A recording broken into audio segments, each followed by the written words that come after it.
শান্তিনিকেতনের প্রাক্তন বিচারপতির ছেলের নিরাপত্তা রক্ষীর হাতে হুমকির চিঠি, তদন্তে পুলিশ। শান্তিনিকেতনে ফের চাঞ্চল্য। প্রাক্তন হাইকোর্টের বিচারপতির পুত্র ও কলকাতা হাইকোর্টের আইনজীবী অনন্য রায় সরস্বতীর নিরাপত্তা নিয়ে নতুন করে উঠল প্রশ্ন। প্রায় 2 মাস আগে নিজের শান্তিনিকেতন বাড়িতে এসে তিনি হুমকির মুখে পড়েছিলেন। সে সময় শান্তিনিকেতন থানায় লিখিত অভিযোগ দায়ের করেন তিনি। বর্তমানে অনন্য রায় সরস্বতী ও তার মা প্রাক্তন বিচারপতির সঙ্গে শান্তিনিকেতনের ওই বাড়িতেই অবস্থান করছেন। বিচারপতির পরিবারের জন্য সরকারি নিরাপত্তা রক্ষীও নিযুক্ত রয়েছে। কিন্তু গতকাল দুপুরে ঘটে গেল চাঞ্চল্যকর ঘটনা। পরিবারের সরকারি নিরাপত্তা রক্ষীর হাতে এক অজ্ঞাত পরিচয়ের বাইক আরোহী হুমকির চিঠি দিয়ে যায়। চিঠিতে স্পষ্ট ভাষায় লেখা, কথা শুনছিস না, যান চলে গেলে বুঝবি। ঘটনার পরেই অনন্য রায় সরস্বতী আবারও শান্তিনিকেতন থানায় লিখিত অভিযোগ দায়ের করে। ঘটনাস্থলে সিসিটিভি ফুটেজ দেখা গিয়েছে এবং হুমকি দেওয়া বাইক আরোহী নিরাপত্তা রক্ষীর হাতে কিছু একটা দিয়ে যাচ্ছে এবং সেই চিঠির ছবিও পুলিশের হাতে এসেছে। ইতিমধ্যেই পুলিশ তদন্ত শুরু করেছে। হুমকির চিঠি এবং সিসিটিভি ফুটেজ খতিয়ে দেখা হচ্ছে। ঘটনার পর এলাকায় নিরাপত্তা আরো জোরদার করা হয়েছে। হ্যাঁ, ব্যাপারটা অত্যন্ত গুরুত্বপূর্ণ। দেখুন, পুলিশ তো আমার জন্য নয়, পুলিশ আমার মায়ের জন্য রয়েছে। তো এবার আমি এসেছি, এটা কোনোভাবে খবরটা পেয়েছে, কিন্তু আমার মনে হয় এটা ভাবেনি যে পুলিশ রয়েছে বা ইত্যাদি।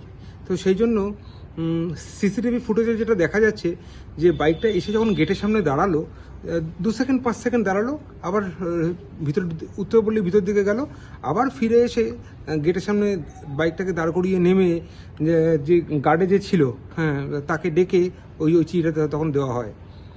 কি ছিল চিঠির মধ্যে? চিঠিতে অশ্রাব্য ভাষায় গালাগাল দিয়ে 2 লাইন লেখা ছিল। এটা কি আপনি থাকাকালীন হয়েছে? হ্যাঁ, আমি থাকাকালীনই হয়েছে। এটা পরশু দিনকার ঘটনা, 5 তারিখের ঘটনা।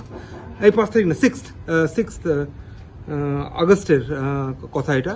তো ওরা যখন পায় তার মিনিট 15-20 পরে আমাকে দেয়, তো আমি তারপরে দেখি আর কি। আচ্ছা, তারা কেন করছে বলে মনে হচ্ছে আপনার? এবারে আমাকে আগেও তো বলেছে যে মামলা করা যাবে না। এবার হাইকোর্টের কোন মামলাটা করা যাবে না, কি করা যাবে না, কি বৃত্তান্ত, সেটা তো স্পেসিফিক্যালি কিছু বলছে না। তবে আমার বারংবার এইভাবে থ্রেট পাওয়া এবং বারে বারে এইভাবে এসে হুমকি দেওয়াতে এটা আমি বুঝেছি যে এরা কিন্তু একদম ডাইরেক্ট সেই মানুষটা নয়।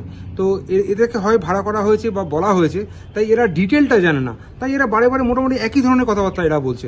এরা ডিটেল কোন মামলা কি বৃত্তান্ত সেটা যদি আমাকে ডাইরেক্টলি বলতো, ফেস টু ফেস স্পেসিফিক্যালি বলতো, তাহলে আমার কিন্তু বুঝতে অনেক সুবিধা হতো। যে কোনো মানুষের সেটা বুঝতে সুবিধা হতো। আমরা তো কারণ বুঝতে পারছি না। সবাই যেরকম ভাবে হতচম্বিত, অবাক, আমরাও সেই একইভাবে অবাক ব্যাপারটা নিয়ে।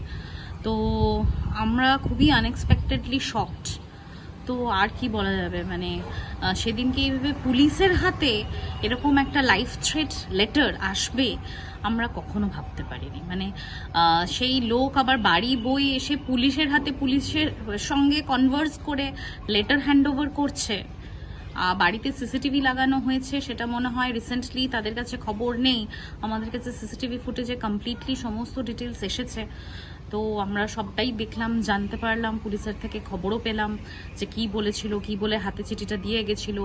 আবার বাইকের পিছনে নাম্বারও ছিল না, নাম্বার প্লেট। তো এগুলো সমস্ত দেখে কি বলে দিয়ে গেছিল চিঠিটা?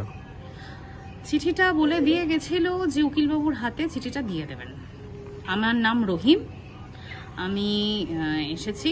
উনি বলছেন পুলিশের লোক বলে এসেছে আর কি, যে বড় সাহেব পাঠিয়েছে উকিলবাবুর হাতে চিঠিটা দিয়ে দেবেন। তো তারপর আমাদের যাওয়ার একটা কথা ছিল 5টার সময় বেরোনোর। তো আমরা সেই বেরোনোটা আর বেরোনো হলো না। আমাদের সবারই মন মেজাজ এতটাই খারাপ হয়ে গেল। তো তারপর আমরা সেটা আর কি ক্যান্সেল করলাম, আমাদের প্রোগ্রামটা বেরোনো।